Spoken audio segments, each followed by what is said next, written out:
کیا آپ جانتے ہیں کہ دنیا کا پہلا انسان حضرت آدم علیہ السلام کس طرح پیدا ہوا؟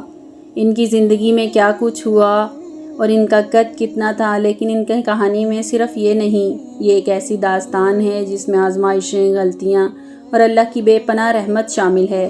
آج ہم جانیں گے حضرت آدم علیہ السلام کی زندگی ہمیں کیا سبق دیتی ہے۔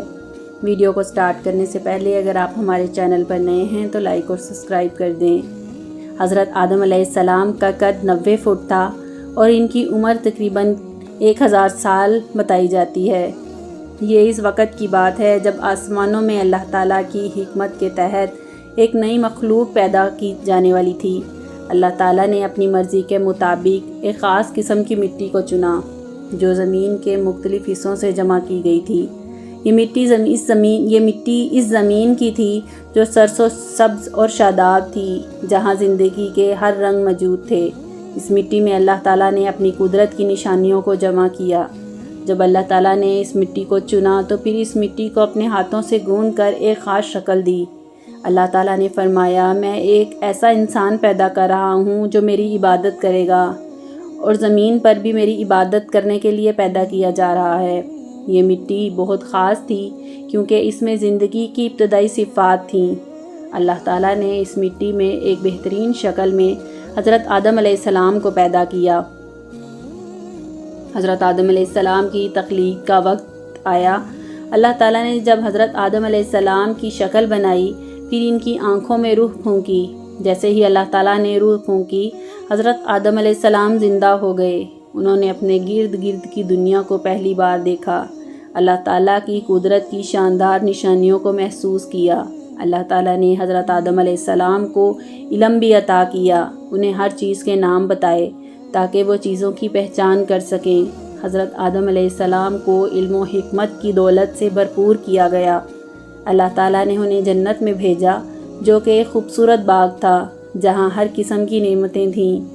اللہ تعالیٰ نے حضرت آدم علیہ السلام کو وہاں رہنے کے لیے کہا اور فرمایا، تم اور تمہاری بیوی یہاں رہو اور جنت کی نعمتوں سے لطف اندوز ہو، لیکن ایک درخت کے قریب مت جانا، پھل مت کھانا کیونکہ وہ پھل کھانے سے تمہیں نقصان ہوگا۔ یہ درخت شیطان کے وسوسوں کا مرکز بن گیا جس نے حضرت آدم علیہ السلام کو بہکانے کی کوشش کی۔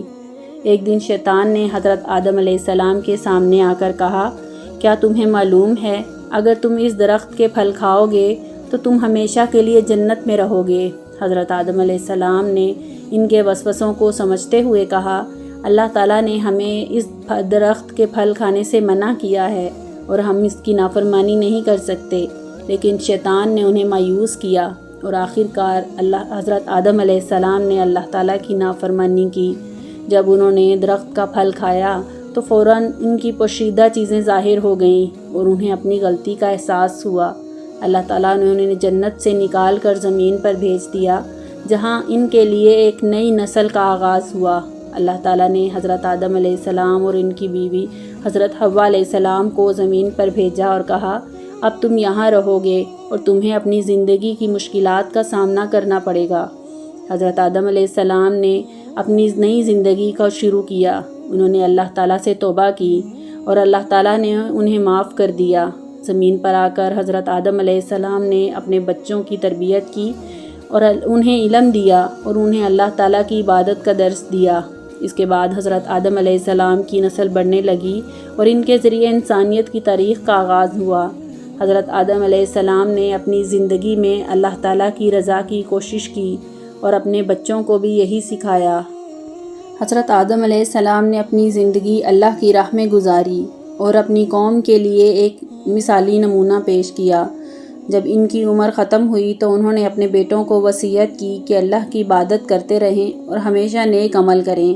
حضرت آدم علیہ السلام کی وفات کے بعد ان کی اولاد نے ان کے پیغام کو جاری رکھا اور ان کے بیٹوں، خاص طور پر حضرت شیث علیہ السلام نے اپنے والد کی تعلیمات کو پھیلایا اور اللہ کی عبادت کی۔